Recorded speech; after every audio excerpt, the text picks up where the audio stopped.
Assalamualaikum warahmatullahi wabarakatuh. Perkenalkan, nama saya Aprilia dengan nomor stambuk A231210083. Pada kesempatan kali ini, saya akan menjelaskan atau mempresentasikan materi yang berjudul Kedudukan Bahasa. Nah, pada pembahasan yang akan dibahas nanti ada 3 poin pembahasan.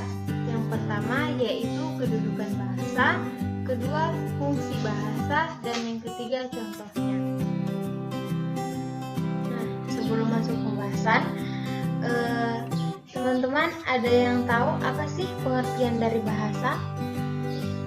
Nah, bahasa berasal dari bahasa Sanskerta atau bahasa. Selain itu, menurut Ronald Warndorf, bahasa adalah a system of arbitrary vocal symbols used for human communication. Dari pengertian tersebut, kita dapat menyimpulkan bahwa bahasa adalah sebuah alat berkomunikasi antara manusia yang mana berasal dari ucapan manusia. Nah, masuk pada poin pertama, yaitu kedudukan bahasa. Bahasa Indonesia berkedudukan sebagai bahasa nasional dan bahasa resmi negara. Dalam kedudukannya sebagai bahasa nasional, bahasa Indonesia berfungsi sebagai sarana pemersatu berbagai suku bangsa dan sebagai sarana komunikasi antar daerah maupun antar budaya daerah.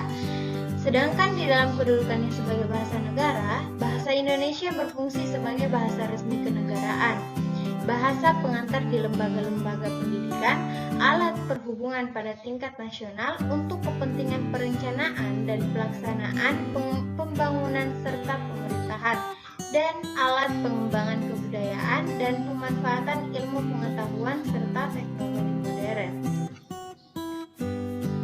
Nah, pada poin kedua yaitu fungsi bahasa. Fungsi bahasa ini dapat dibagi menjadi 2, yaitu secara umum dan secara khusus. Nah, fungsi bahasa secara umum ini dapat dibagi menjadi 5 lagi, yaitu fungsi informasi, yang kedua fungsi ekspresif, ketiga fungsi direktif, keempat fungsi estetika, dan yang kelima fungsi patik. Nah, kalau sedangkan menurut fungsi bahasa secara khusus, itu sebagai cara pembelajaran dalam mempelajari bahasa kuno, sebagai pencipta hubungan dalam pergaulan sehari-hari antar masyarakat, dan sebagai salah satu alat untuk berkarya.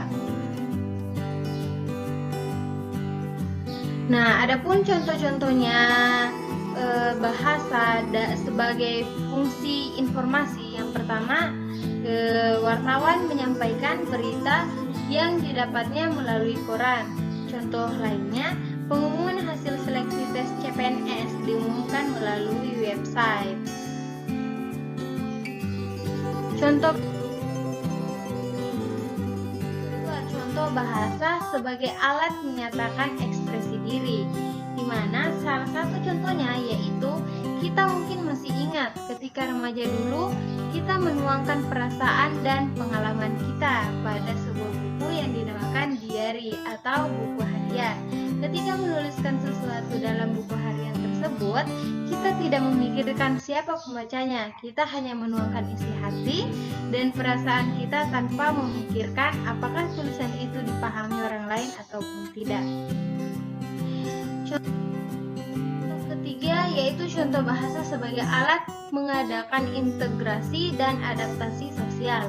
Ada 2 contoh. Yang contoh pertama, bahasa daerah yang digunakan pada setiap daerah karena tidak semua orang di setiap daerah bisa berbahasa Indonesia. Contoh lainnya, bahasa sehari-hari yang digunakan anak remaja agar bisa berkomunikasi dengan teman sebayanya atau biasanya dikatakan bahasa gaul.